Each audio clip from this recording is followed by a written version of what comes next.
Hey everybody, welcome to another exciting, intriguing, and fun episode of the OIG Roundtable. Got the whole team here today. We got a great topic we're going to be talking about. I've got, of course, my three compadres, Jaysen Eisengrein, retired senior leader from HHS OIG, and the now retired Western UPIC director and our special director in charge of special projects. His counterpart, Matt Kochanski, also retired from HHS OIG, the Northeast UPIC director and our manager of our SIU team, and Wade McFall, retired assistant special agent in charge from the LA field office and a member of our investigative team. So it's good to have the band all together for today's topic. So today we're going to go back and talk a little bit more in depth about on-sites. I know we talked about these in a previous podcast. We kind of talked about what to do, what not to do. We talked about having policies about on-sites and the like. But one of the things that's become a piece of the puzzle in the current climate in the SIU space is going back and doing on-sites, right? So during the public health emergency and COVID, there was essentially a moratorium on the CMS side. CMS was directing the UPICs not to go out and do on-sites. A lot of the commercial payers, the Medicaids, were not doing them. OIG was very limited in how it was operating from a law enforcement perspective, as well as other law enforcement agencies, and that created some inherent challenges. But now that we're coming out of this, the prospect of going back and doing on-sites comes into play. But, the big thing, and we've seen it here at Advise, is that a large number of SIUs and in the payment integrity space, as well as I think generally in the business sense, is that people move to a remote working environment. And to a large extent, that remote working environment stayed for a lot of businesses. We see that in the SIU space. We see it with our own team. We see it with a lot of our clients and our partners. We all work remotely, and that's going to have some effect. So, Wade, I want to start with you because you actually were the one that brought this up about this whole premise of being in this remote environment. And there are some inherent issues with working in a remote environment, not just from the on-site, right? And first and foremost is just the working environment. So I think we have to talk about that from an SIU or a payment integrity operational perspective, is that there are challenges in working in a remote environment to start with, and then we'll take it to talking about how that parlays itself into doing on-sites. But certainly there are challenges in that remote space as the kind of the foundation for it. Yeah, I think investigators are probably, excuse me, a little less, there's a little bit less of a team environment when you can always pick up the phone and call somebody, but it's different where you're in an office next to somebody or a cubicle where you're probably more likely to, talk through a situation, get advice, ask questions, that type of thing. And I think technology is getting better where even just having like Teams where it's easy to do a video call, you can still kind of get that same environment, but it's still working remote. I think there really is a big difference as far as how you react with others and get advice from them. Now, if you remember back to, I don't know what year it was, but 15 or 20 years ago almost, with OI, we paid a ton of money for this networking system so you could have conference calls and things of that nature. When I retired, we didn't have the ability to have video calls just at the push of a button. So I think technology is really helping that remote work situation be a little bit more like an in-person situation, just because of things like Teams and FaceTime and whatever system you use. But I still think there is a little bit of a hindrance when you're not in the same location with other people working the same types of cases. Yeah, and the challenge, is that over the years, technology has gotten better, but we still tend to work a lot more texting and email and things of that sort, and so that live interaction tends to be a little bit of a challenge. And I think collaterally, what wound up happening is, right, the job market shifted and changed, right, and people entered into the SIU space or went back to it or what have you. And so you've also got a number of people who are now in this space who probably have never done an on-site before the world of COVID. And now, right, so you got to train people, you got to get them up to speed, you got to get them educated. And that presents a whole other set of circumstances because you've got a group of people who may not be inordinately conversant in doing on-sites and talking to people and doing that. And, we do a bunch of training in doing interviews, and we do them, we train people on some sort of best practices for interviews that are done in person, telephonically, and we've started to do even how to do interviews over Teams or Zoom or one of those platforms. But the technology has created an environment where working remotely for the most part is not a problem. It's when it comes time to do an on-site and you've got these situations of people being in disparate locations. So Matt, I want to go to you because that becomes a piece of the puzzle. And we've got one client in particular that we've done some work for where they only had 2 investigators in a particular state. And, we learned that they were sending their 2 investigators out to do on-site. So you've got a whole host of issues there from safety perspectives, but also the ability to actually conduct an effective on-site when you've got these limited resources. Oh, absolutely. Yeah, you have to really, really pick and choose what cases you want to use these resources for on-sites because they are expensive, they are resource intensive.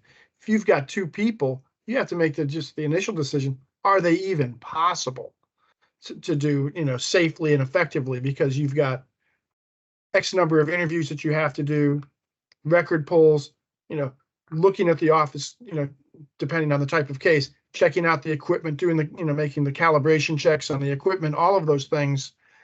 Can 2 people do those effectively and safely? And if they can, how long is it going to take them? Are you talking 1 or 2 or 3 days on site with overnight, lodging costs and per diem and all of those things, plus having 2 people totally dedicated to that and ignoring the rest of their caseload for that amount of time?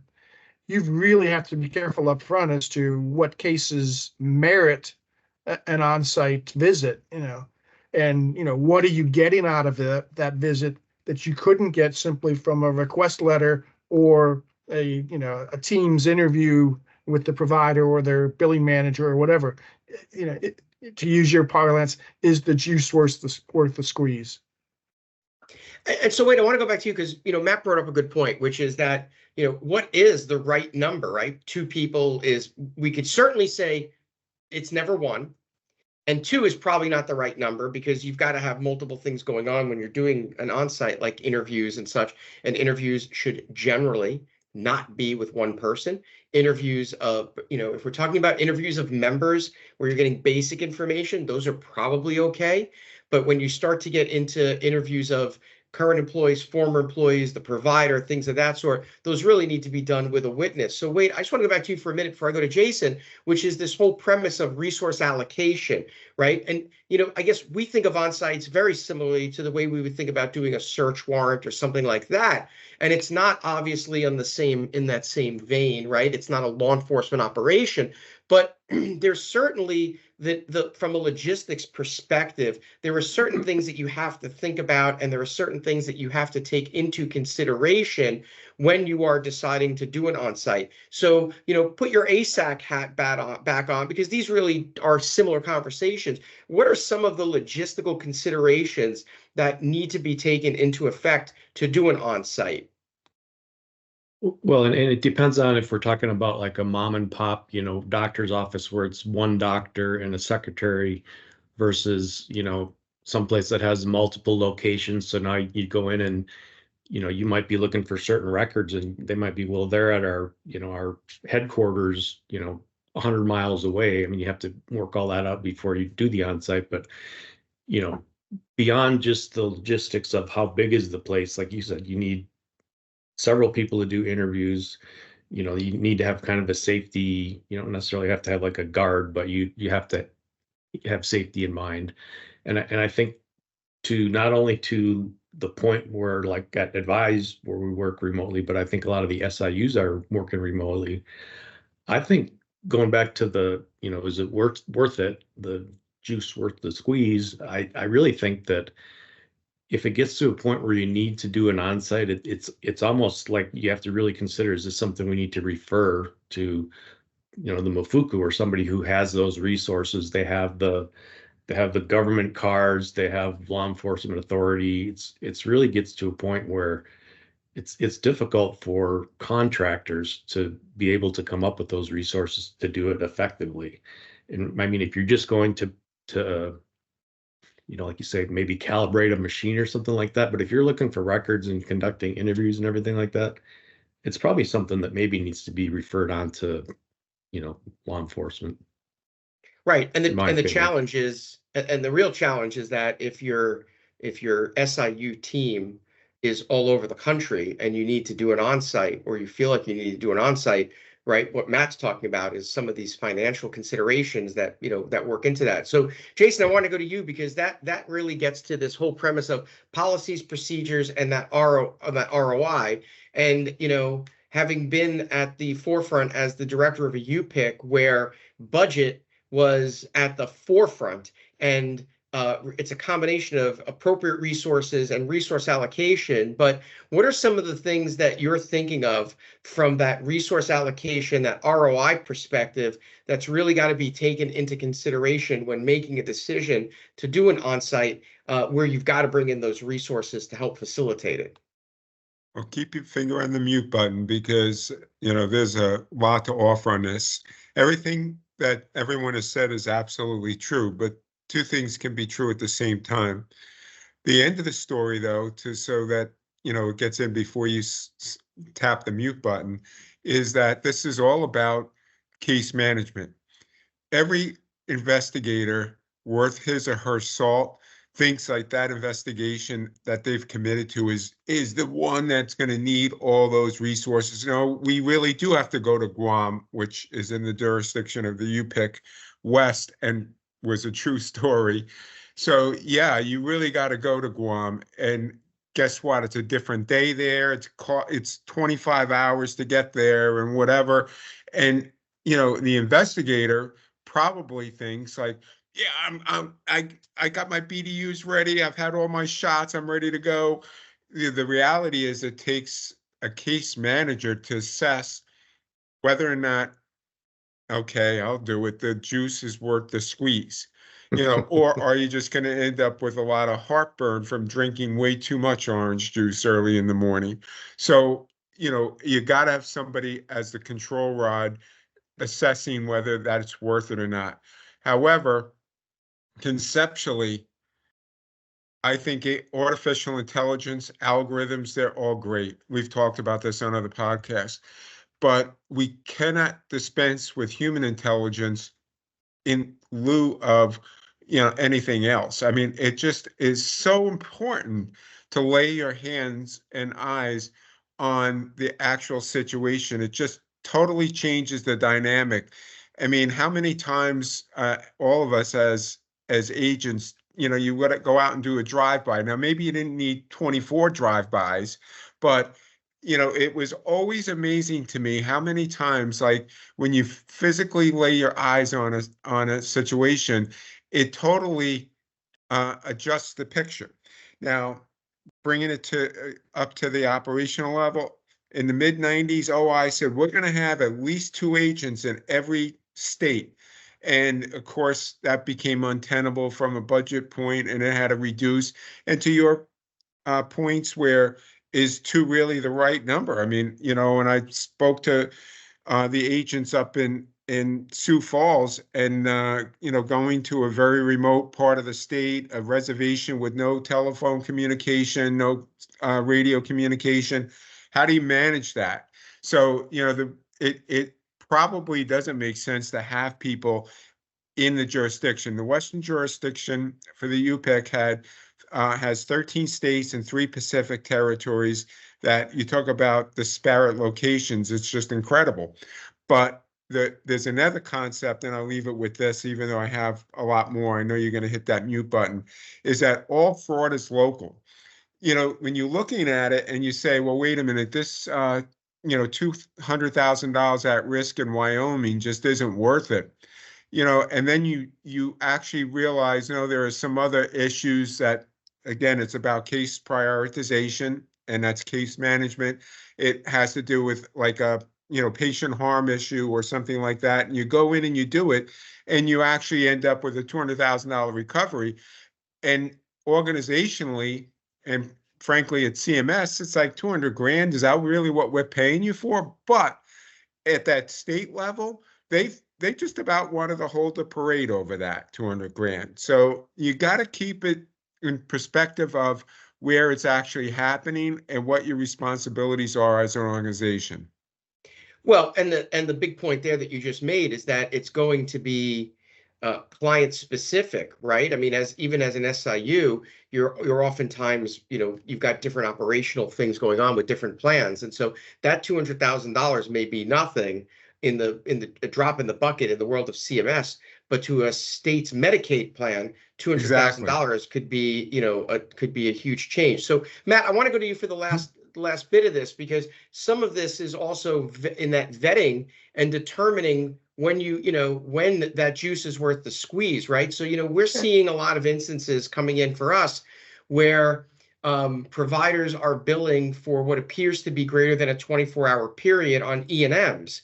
And, we have one client which just sent us some work to do, and the algorithm showed that there was a greater than 24-hour amount of time spent on E&Ms. And I went back and I said to the plan that we're doing the work for, I said, well, E&Ms are not really time-based anymore. It's medical decision making. And so have you looked to scrub this data a little more as best you can to identify that juice is worth the squeeze, right? So that becomes an important piece of it. It's not just all of these other things. It's, if we're going to go out and do an onsite and expend those resources, are we spending more resources than what it's going to wind up resolving? Oh, absolutely. You fall into the whole trap of, this is a big case because I got big data and this is the biggest biller and all that stuff. You have to delve deeply into the data, and do the due diligent work to make sure that this case is what you think it is. The interviews, the research that you're going to do on policies and regulations, perhaps member interviews, and just make an informed decision of, is this case of enough priority and of the right nature to put those resources into something like an onsite? Because Jaysen is right. There's no more powerful tool. I know it's a rare day. No more powerful tool for an investigative arm than an onsite, because it is akin to a search warrant. You're going to accomplish three things when you do an onsite. You're going to quicken the pace of the investigation because you're doing a whole bunch of things at one time. You're interviewing a lot of people at once. You're gathering the records. You've got your eyes on the provider and you're seeing what's going on there. So you're building up in the investigator's mind what the true picture is of the environment and of the provider's office. You're also showing that provider, hey, we mean business here. You've got a serious problem if we're showing up on site, especially in an environment post-COVID where everybody's spread out and they're not used to seeing these things. You show up on site, that provider's, there's a pucker factor there, and you gain that from there. And the third thing is, as an investigator, you're gathering a whole lot of knowledge and information that you can then put into an investigative plan that's going to bring this thing to a quicker conclusion. And those are all positives. But again, before you get to that point, you have to make those decisions based on the facts that you're gathering. Is this the type of case we need to do this on? Is it an E&M case where you can do a medical review and get an overpayment? Or is it a services not rendered matter where they don't even have the equipment there to do the tests that they're billing for?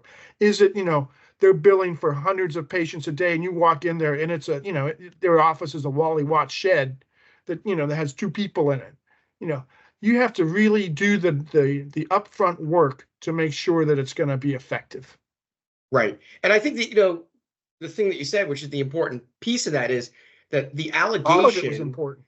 Well, all of it was important, but the allegation can really be the driving factor behind that, because, right, if it's a case of upcoding E&Ms is doing an on-site going to achieve anything other than get you medical records that you would have gotten anyway? Whether they're fabricated or not, it's another story, and we can go on about ways to identify if a record's fabricated, right? Some masking that you can do in requesting records. But yeah, there is a discernible difference between doing an on-site for a provider who upcoded E&Ms and had an impossible day versus a provider who was doing, TCD, right? Transcranial Dopplers, and doesn't have the machine to do it, right? Or whatever it may be. And that becomes a huge driving factor. So you got to make that becomes, I think, to me, one of the top considerations is why would we do an on-site? And then, you're doing it because of these factors. And then what's that benefit analysis, cost benefit analysis to do that? So yeah, it's definitely a metric that you have to look at. So great stuff always. I think as we continue to morph and evolve out of COVID, we'll continue to have conversations about how the COVID stuff, because the juice is worth the squeeze when Jaysen has it. We'll continue to have these conversations about how those all factor in. So thanks as always to everybody for tuning in. I hope you enjoyed, by the way, I hope everybody enjoyed our LinkedIn Live for April that we just did. Great discussion. It was one of our more populated and well-attended events. We had well over 200 people attend on this, and probably even more because we do deploy this over a couple of different platforms. But just on the LinkedIn Live, we had well over 200. We're still doing the analytics and that. So thanks very much. We've got an amazing LinkedIn Live scheduled for May. We're going to be doing a deep dive into investigations, auditing, and documentation in the behavioral health space. Two of our great subject matter experts in behavioral health will be discussing some of those issues from a coding and documentation perspective, an auditing perspective, and also from the investigative perspective. So thanks for that. If you have not been up to our website lately, we do have a brand new refreshed with a great look on our website. You can get to our newsletter right from the website. You can sign up for it. We have our own page, the OIG Roundtable. We've got our own page. You can get all of our previous LinkedIn Lives and OIG Roundtables there, but you can still get us at hello@advizehealth.com. You can get the newsletter by signing up through that email or just reach out to us. So as always, we appreciate everybody's time, and we'll see you on the next OIG Roundtable.